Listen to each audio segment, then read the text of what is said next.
Hello friend, Shruti's किचनमध्ये तुमचं खूप मनापासून स्वागत आहे। आज आपण मस्त नागपंचमी स्पेशल खीर आणि कान्होले बनवणार आहोत। चला तर मग रेसिपीला लगेचच सुरुवात करूया। तर आज आपण गव्हाची इन्स्टंट खीर बनवणार आहोत। तर त्यासाठी आपण या ठिकाणी गहू बारीक दळून घेतलेला आहे मिक्सरमध्ये। तुम्ही बघू शकता असं आपल्याला पीठ करून घ्यायचं आहे। आता आपण या बाउल मध्ये जी आपण गव्हाची चूर करून घेतलेली आहे ती टाकूया आणि यामध्ये पाणी टाकूया आणि याला 10 मिनिटे झाकून ठेवूया। हे जे वरती तरंगलेला आहे हा कोंडा आहे, तर आपण हे वरचं पाणी पूर्ण काढून घेऊया। तर तुम्ही या ठिकाणी बघू शकता आपला कोंडा काढून झालेला आहे। आता आपण खीर बनवायला घेऊया। तर त्यासाठी आपण कुकर मध्ये 2 चमचे तूप टाकूया।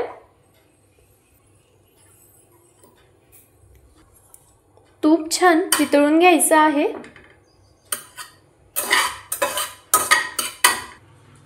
आपलं तूप या ठिकाणी छान वितळून झालेलं आहे। आता आपण जे गहू दळून घेतलेले आहेत ते टाकूया।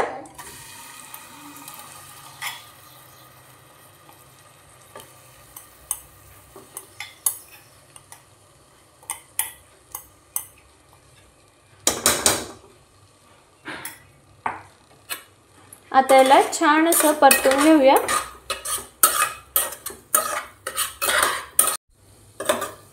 आपले हे परतून झालेलं आहे।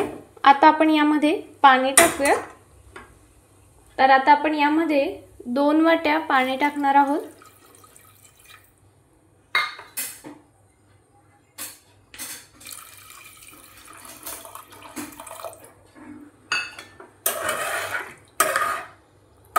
याला छान मिक्स करायचं आहे आणि याच्या झाकण लावून आपल्याला 4 ते 5 शिट्ट्या करून घ्यायच्या आहेत। आता आपण याचं झाकण लावूया।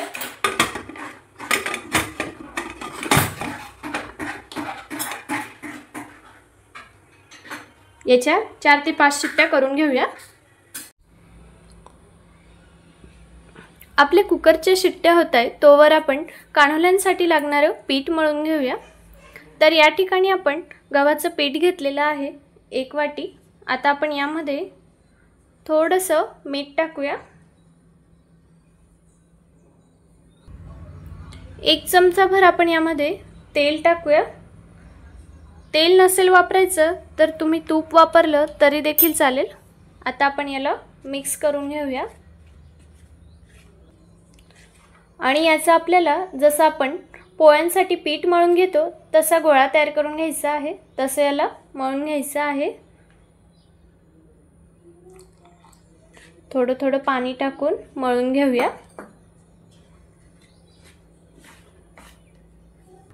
तर आपलं पीठ या ठिकाणी मळून झालेलं आहे।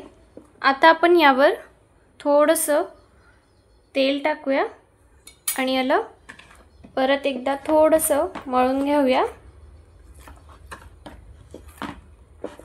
आता आपण याला झाकून ठेवूया। आपल्या 5 शिट्ट्या करून झालेल्या आहेत। आता आपण याला उघडून बघूया।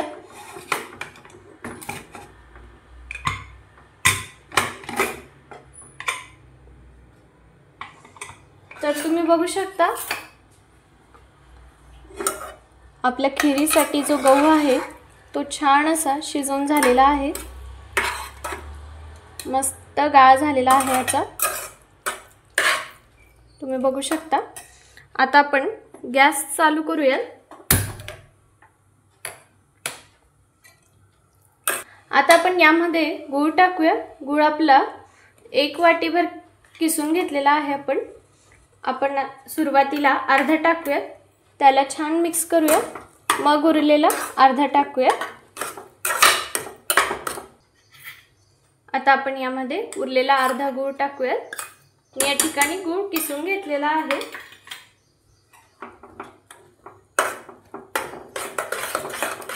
गॅस अगदी कमी ठेवायचा आहे।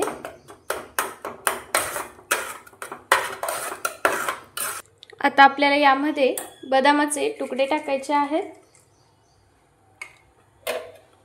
थोडीशी वेल्याची पूड टाकायची आहे आणि याला परत एकदा छान असं मिक्स करून घ्यायचं आहे।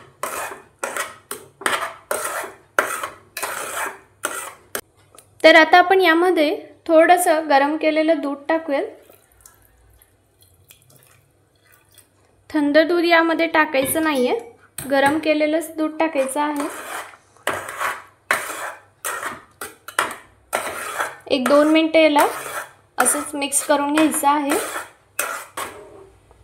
तर तुम्ही बघू शकता आपली गव्हाची खीर या ठिकाणी बनवून रेडी आहे।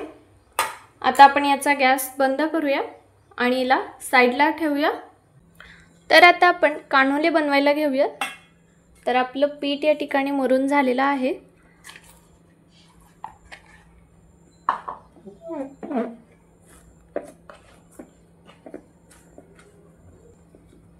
आता आपण पुरीच्या साइजचे याचे गोळे करून घेऊया।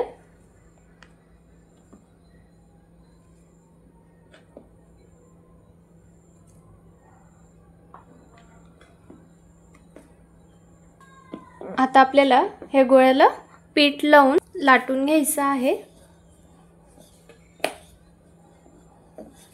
जसं आपण पुरी लाटतो त्या प्रकारे याला लाटून घ्यायचं आहे। पुरी जरा जास्त छोटी होते, छोटी पोळी म्हटलं तरी देखील चालेल। तर आपली या ठिकाणी छोटी पोळी लाटून झालेली आहे। आता आपण यावर तेल लावूया। तुम्ही या ठिकाणी तुपाचा देखील वापर करू शकता। आता याला असं फोल्ड करायचं आहे।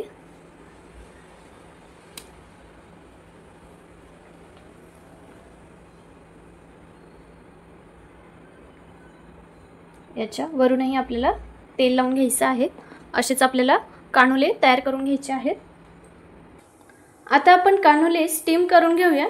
तर त्यासाठी आपण कढईमध्ये पाणी गरम केलेलं आहे आणि या ठिकाणी चाळणीमध्ये बटर पेपर ठेवलेला आहे। बटर पेपरला तेल लावून घेतलेलं आहे आणि जे आपण कानुले तयार करून घेतलेले आहेत ते आता यामध्ये ठेवूयात।